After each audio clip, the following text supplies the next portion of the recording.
So we have a few minutes for questions and answers. Anybody have? Yes, go ahead, Gore. I want to just, is it fair to say that Ryerson wanted the exact same education for white children as Indigenous children, or is that unfair because, especially in that letter, he was focusing on agricultural teaching for farmers? And a secondary question is, was Ryerson's mother a Methodist? No. No. I think they were Anglican. Sure. Both parents were Anglican, I think, weren't they? Pardon me? Both parents were Anglican? Yes. Okay. Church of England. And then the other, the main question. I think that he thought that was the case, because he said the education for Indigenous people should be the equivalent of or the same as in the common schools. I think the reality in practice, as things develop, is that was not the case. But that wasn't Ryerson's doing. He was hoping for the best for Indigenous youth. But in the letter, did he say we want the exact same? I just want to be clear on that. I think so. Yes. Yeah. Okay, thanks. I mean, I just have to check my notes and so on to be perfectly sure. But yes. According to Len's research, which I've helped her with, he does advocate the same kind of education in his industrial schools as the white settlers' children were getting. At least that's our understanding. Yes, go ahead. Professor Wyatt, can you talk about funding for schools? My understanding is that Ryerson was very keen that schools should be properly funded. Can you speak into the microphone? My understanding is that Ryerson was very keen that schools should be properly funded and resourced. Is that correct? And did he have any ideas about any differences between the funding between Indigenous schools and non-Indigenous schools? Because it sounds like one of the big problems that Indian residential schools had was terribly low funding. That's for sure. Thank you. And that's one of the reasons that in some schools manual labor took Can over. you come and sit over here so we get the recording of what you have to say? Thank you. The funding was always a problem. And sometimes that's the reason that in the schools that actually existed, that children spent a lot more time, children and youth, out in the field. I met descendants of one of the Methodist missionaries who went to an Ojibwe, who went to northern Alberta. When I was posted to St. Paul, Alberta, my first pastorate, two United Church congregations on two different reserves were there because of this guy who went there. But I met two of his descendants who in fact were graduates of the Edmonton Residential School, and one of the things they grumbled about is we spent a lot of time out in the fields and not as much in the classroom as we should have. And that's how things developed because the funding wasn't there. But in the 1847 letter, what Ryerson said is the government finances everything but religious instruction. And that was a fair expectation that it should be good funding. Right. Thank you. Another question? Another question from anyone? I guess not. Are there any online? We lost 4 people, actually. Okay. There were How 8, many we people lost were 4. online, out of curiosity? There were 8. We lost 4. Oh, okay. Well, that's good. Okay. Yeah, I'm just wondering what was the Come and speak into the mic, please. I'm wondering what was the importance of the bail system. I grew up in the Presbyterian church in a very rural area, and my Women's Missionary Society that my mother and my grandmother were both involved in were constantly sending bales that supposedly the Indian children needed warm clothing to wear. They had no boots, and this is what the women were knitting and making quilts to send in bales, which literally were huge, big things the size of this table, and send on the rail out to the Presbyterian school, residential schools. So what is the importance of that, and why were they doing that? Funding? Yeah, maybe. I don't know. Somebody wants to answer.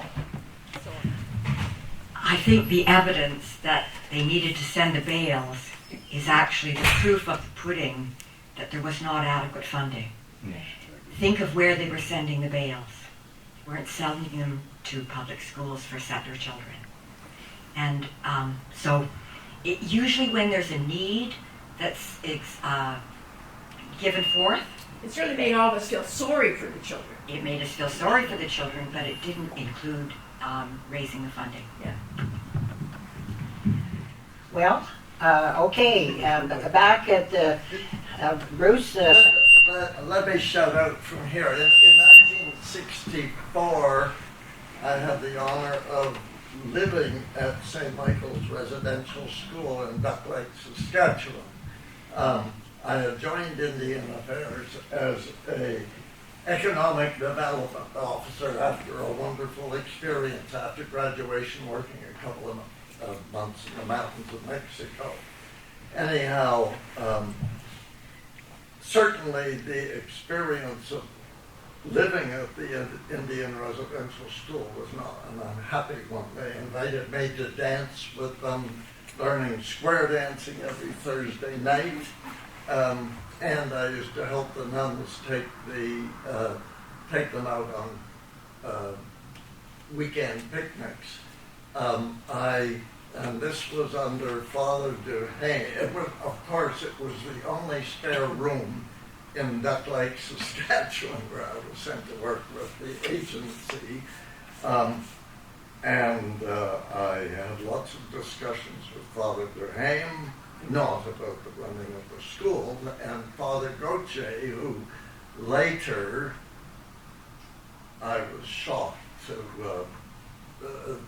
there was a presentation of a whole video done particularly spotlighting Father Gauthier, which was quite a shock. Sorry. okay, so Bruce has just told a story of having lived and worked at a residential school at Duck Lake, Saskatchewan, Yep. and had pleasant experiences, and then being very shocked to hear about abuses on the part of one of the priests? Is Yeah. that- Yes, okay. Anybody else? Okay, come on.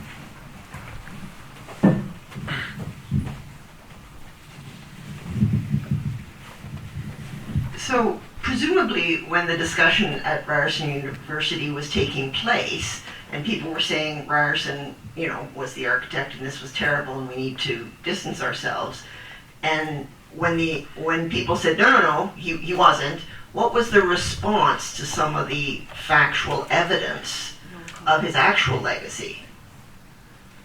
What period of time? Well, okay.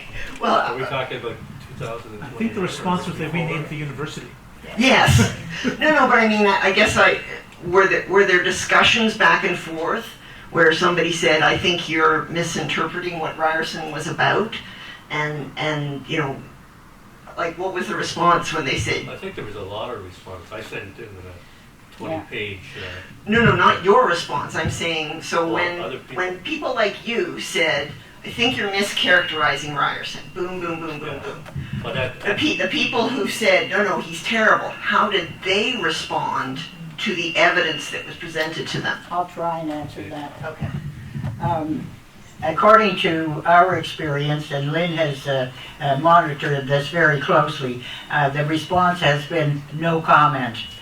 She tried to get some of the briefs that were submitted from the public, because presumably they were asked to participate in the inquiry through the access to freedom of information, and was denied it. It's been a fairly biased, we think, approach to decision making to have that name changed. And one of our objectives now is to get a plaque on the Ryerson or TMU grounds taken down that clearly identifies Ryerson as the villain or the architect of residential schools. We've been promised by the assistant to the president that it will come down. It was supposed to actually come down last fall, and we're still waiting, but we're on them. We keep urging it.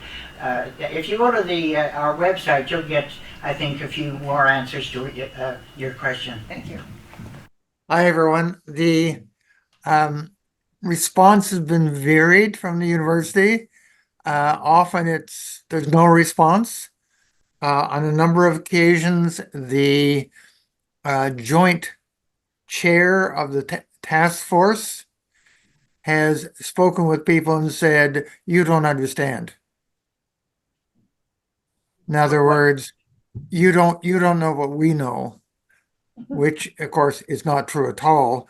We know more than they do because their information was selective, shall we say. Regarding some of the earlier things,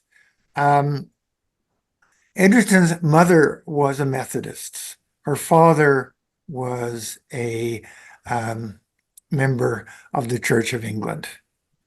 And he ultimately adopted her religion. But I just wanted to make it clear, the university does not want to deal with this anymore. They're simply saying either it's none of your business, or they're saying we know more than you do. Thank you, Ron. Any final thoughts, questions from anyone? Okay. Thank you. I'm going to turn it over to Anne. On behalf of everyone here, I want to thank our co-presenters and commentators for their thoughtful presentations. Dr. Wyatt focused on history, and Len Fortune more on the contemporary implications, but they gave a great, shall we say, a joint summary of what has been going on. We also want to thank our organizers, Carol and Edgar, who we rely on for all of our meetings being organized and for helping us with things during the meeting as well. And Bruce Weber, we want to thank Bruce for his participation in these activities, and also Austin, our tech guy. So once again, thank you all, and Rose for being chair. Thank you. Okay, just before we break up, I want to tell you about our next upcoming event. It's going to be on the 29th of November, a Saturday afternoon, again, same place, same time. On that occasion, we're going to talk about true experiences and have readings from people who actually attended residential schools. You're probably all aware that Phil Fontaine was the first Indigenous person to reveal the abuse he suffered as a child in a residential school, and his account led to the Truth and Reconciliation Commission. We will explore other similar accounts which have been published already by, as I say, residents of these schools. And if you wish to choose a book and comment, let us know and we'll work you into the program. A Knock on the Door is one book that is widely available in the libraries, and it's been suggested. It came out in 2016. Another one, a more recent book, Grave Air, that many of us in this room I know are familiar with. I've read it.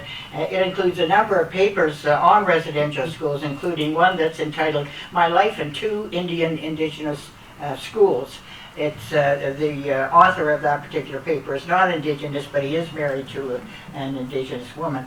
So with that, thank you for coming, everyone, and I hope to see as many of you as possible on the 29th.